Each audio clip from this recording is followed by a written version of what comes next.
A ideia do harém, ou reclusão das mulheres, não se originou com Maomé, ou com a religião do Islã. A prática de isolar as mulheres era comum em muitas comunidades do Antigo Oriente, especialmente onde a poligamia era permitida.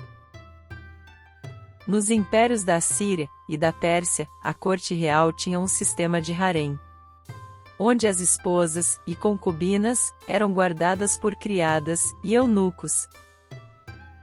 Já no Japão, o sistema de harém teve sua influência na China, porém com algumas diferenças. No vídeo anterior, falamos sobre o sistema de harém da China, e como era seu funcionamento, além de algumas personagens importantes.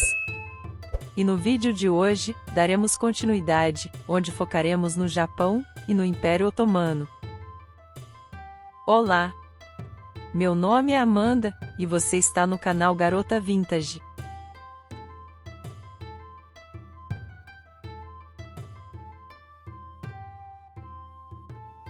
Como foi dito, o Japão sofreu bastante influência da China, chegando ao máximo de sua influência, no período Heian, que vai do ano 794 a 1185. E é considerado o pico da corte imperial japonesa. No Japão, o termo usado para harém era chamado de kokyu, que estava relacionado ao lugar onde a esposa e as concubinas imperiais ficavam. Havia também várias damas da corte, que poderiam ser filhas de ministros ou aristocratas menores. Também habitavam no local as viúvas de imperadores anteriores.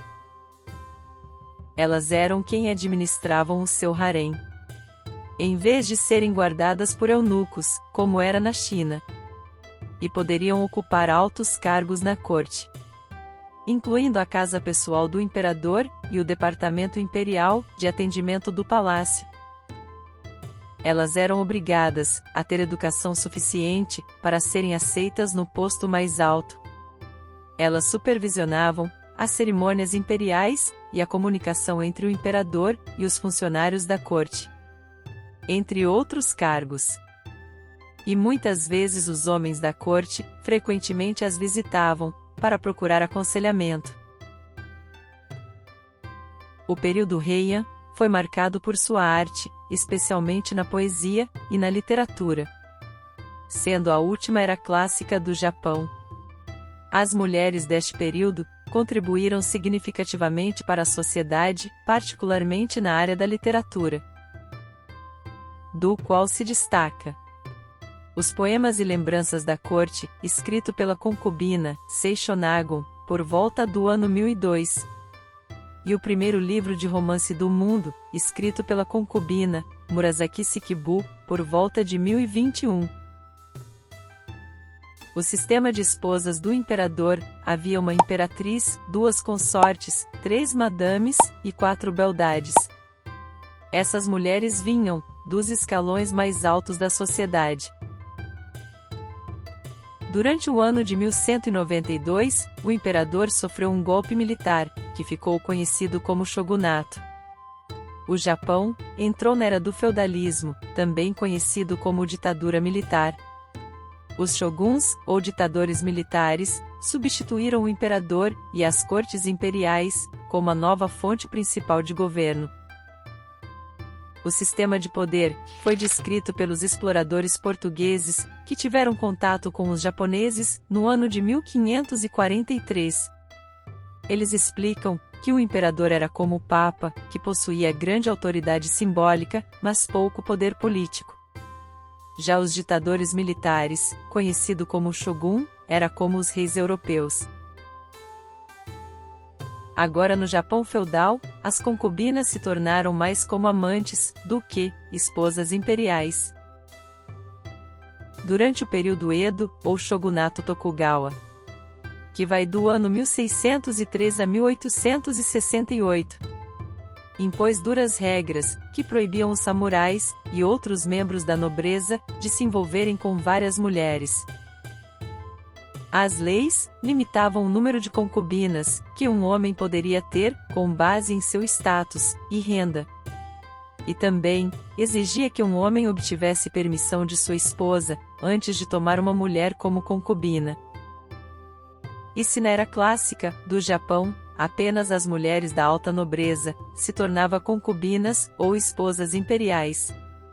Agora meninas jovens de classe baixa eram vendidas ou dadas a homens de alto escalão como presente. Durante o período Edo, estas mulheres eram frequentemente treinadas em música, dança e outras artes. E era esperado dessas mulheres que elas oferecessem aos seus mestres companhia e serviços sexuais. Durante os 250 anos do período Edo, apenas 2 dos 15 shoguns que governaram o Japão eram filhos das esposas reais. Todo o resto era nascidos de concubinas. E para se manter no poder, os shoguns se casavam com mulheres da nobreza. O arranjo era feito para manter o sangue real com o imperador. Durante o período do shogunato, a hierarquia feminina permaneceu igual à era clássica até o ano de 1615. A senhora do mais alto escalão na corte era assistente feminina do conselho principal, que dirigia os assuntos da vida diária doméstica do império. As damas do segundo escalão agiam como intermediária entre o imperador e aqueles que procuravam uma audiência, agindo assim como secretárias imperiais. Se o shogun encontrasse uma linda garota entre as empregadas domésticas, ou até mesmo uma plebeia, e esta se tornasse concubina, na primeira noite com o shogun, tudo era cuidadosamente planejado. Primeiro, a menina tinha que tirar toda a sua roupa, e era revistada, para ter a certeza que ela não tinha armas ou anotações. O seu lindo cabelo era solto, pois não era permitido grampos e pentes. Tudo isso era feito para que os inimigos do shogun não enviassem mulheres para assassiná-lo. Uma das antigas senhoras também verificaria se a garota era virgem. E na hora que ela estivesse no quarto com o shogun, haveria 2 senhoras esperando fora do quarto, longe o suficiente para não ouvir nada vergonhoso. Devido às restrições do concubinato, alguns shoguns usou da prostituição, disfarçado de casas de banho, para ter favores sexuais. Como consequência, houve um crescente número de bastardos. No fim, os anciãos acabaram com as casas de prostituição.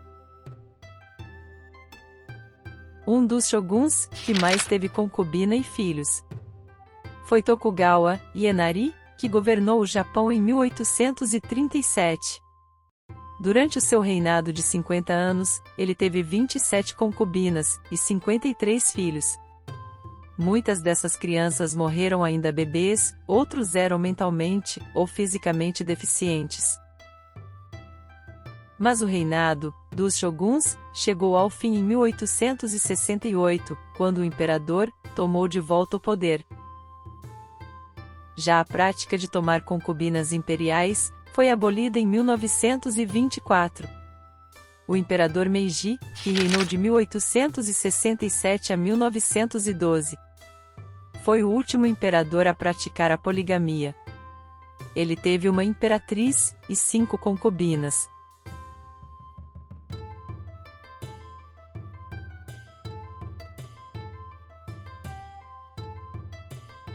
O harém do Império Otomano tinha como figura masculina o sultão. O harém era composto pelas esposas, concubinas, parentes do sexo feminino e servas. Elas ocupavam uma ala isolada da Casa Imperial Otomana.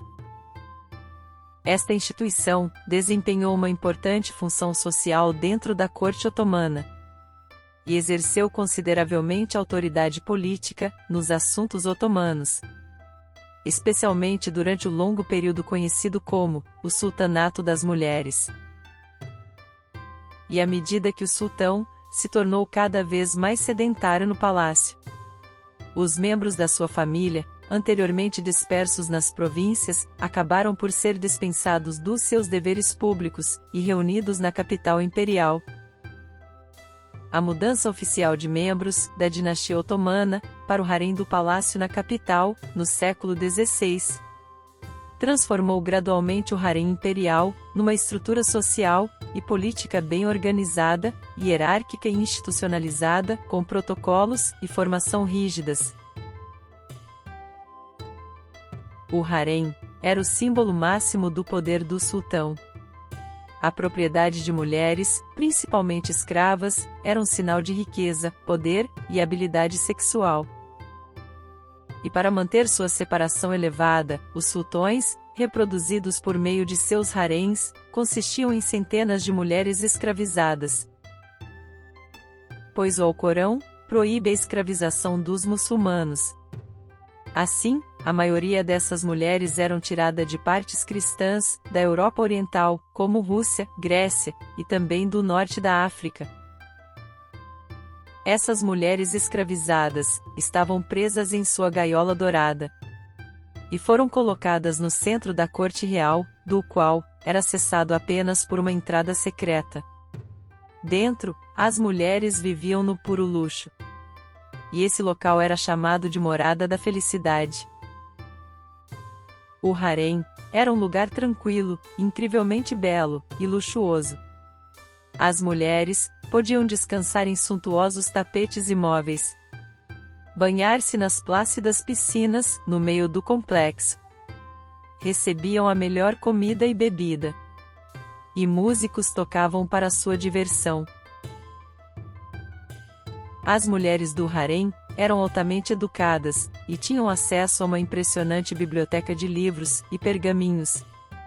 Elas passavam seus dias fazendo bordados, praticando habilidades de dança, canto, e tocando instrumentos.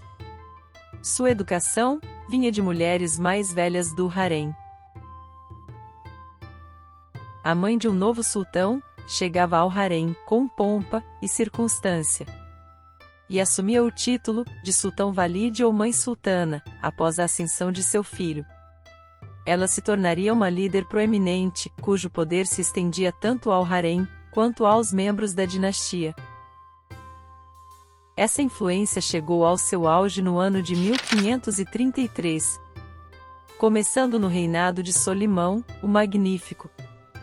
A situação começou a mudar, no início do século XVI, com a coincidência de dois eventos significativos: o fim da expansão otomana e a absorção do harém imperial otomano pelo próprio palácio. Nessa época ficou claro que o império atingiu seu limite. O sultão já não podia dar-se ao luxo de realizar campanhas militares prolongadas. Além disso, foi no reinado de Solimão, onde ele se tornou o primeiro sultão a ser oficialmente casado com uma mulher. Antes do sultanato das mulheres, o sultão não se casava, mas mantinha um harém de concubinas, que produziam seus herdeiros. Rocelana era uma escrava originária da Polônia, e foi a primeira concubina a ser liberta da escravidão. Hürrem Sultana, como ficou conhecida, foi a primeira mulher na história otomana a preocupar-se com assuntos de Estado. Graças à sua inteligência, ela atuou como principal conselheira de Solimão, sendo nas questões de Estado e na política externa. Ela frequentemente o acompanhava como conselheira política. O sultanato das mulheres durou até o ano de 1656. Porém, durante este período, muitas vezes elas enfrentaram oposição dos vizires, bem como da opinião pública. Enquanto seus antecessores masculinos conquistaram o favor do público através da conquista militar e do carisma, as líderes femininas tiveram de confiar nas cerimônias imperiais e na construção de monumentos e obras públicas. Caso vocês tenham interesse, podemos fazer um vídeo desse período. Mas enquanto umas assumiram o poder, outras ainda permaneciam como escravas. E as companheiras de cama do imperador eram selecionadas pela sua mãe. Ela tinha o poder de escolher a mulher, que seria mãe do futuro filho do imperador. Essas mulheres eram escolhidas, não só pela sua beleza e saúde, mas também pela sua inteligência, pois seriam elas a aconselhar sua prole real. E aquelas que a mãe do atual imperador considerava dignas seriam instruídas a se banharem em uma piscina abaixo do apartamento de seu filho. Então ele teria a oportunidade de observá-las e fazer sua seleção. Uma vez escolhida, a mulher era levada para a casa de banho e recebia tratamentos de beleza. Assim que estivesse pronta, as mulheres mais velhas do harém parabenizaram a sortuda concubina e dava dicas para agradar o sultão. Entre roupas finas e joias, as mulheres eram conduzidas por músicos até a porta do quarto do sultão, e um eunuco anunciava sua chegada. Durante o reinado do sultão Murad III, o harém atingiu seu auge com 600 concubinas. Mas nem todas essas mulheres dormiam com o sultão. Enquanto as mais bonitas eram selecionadas para funções reprodutivas, muitas das mulheres faziam parte de uma grande hierarquia administrativa. As escravas inexperientes, que recentemente entravam no palácio, eram chamadas de assemi, e seu período inicial de serviço e treinamento era conhecido como assemilik.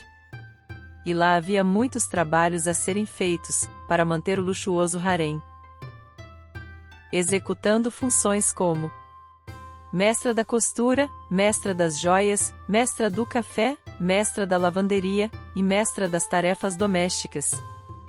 E cada uma tinha sua própria equipe. Poucos eram os estranhos que entravam no harém. As exceções eram as parteiras, que tinham permissão para fazer os partos. Elas também aconselhavam as mulheres sobre outras questões de saúde. O harém era guardado por eunucos, que eram homens castrados. E aqueles que estavam barbeados significava que todos os seus órgãos reprodutivos foram cortados. Mas, em muitos casos, os seus testículos eram torcidos e esmagados, em vez de removidos. E com o tempo, eles podiam recuperar a função sexual. E há vários relatos de eunucos tendo relações sexuais secretas com mulheres do harém. E para garantir que o sultão não fosse traído, todos os eunucos eram africanos de pele escura. Então ficaria claro se uma concubina tivesse um filho de um eunuco. No Ocidente, o harém muitas vezes era descrito como um mundo oculto de subjugação sexual, onde numerosas mulheres descansavam em poses sugestivas. E isso influenciou muitas pinturas, produções teatrais, filmes e obras literárias. Outros grupos asiáticos também tiveram seus haréns, como o Império Mogol, os persas, os indianos, entre outros, que posso trazer em um vídeo no futuro. E convido vocês a assistirem a primeira parte deste vídeo. Obrigado por assistirem meu canal. Não se esqueçam de se inscrever e deixar aquele like. Beijos e até o próximo vídeo.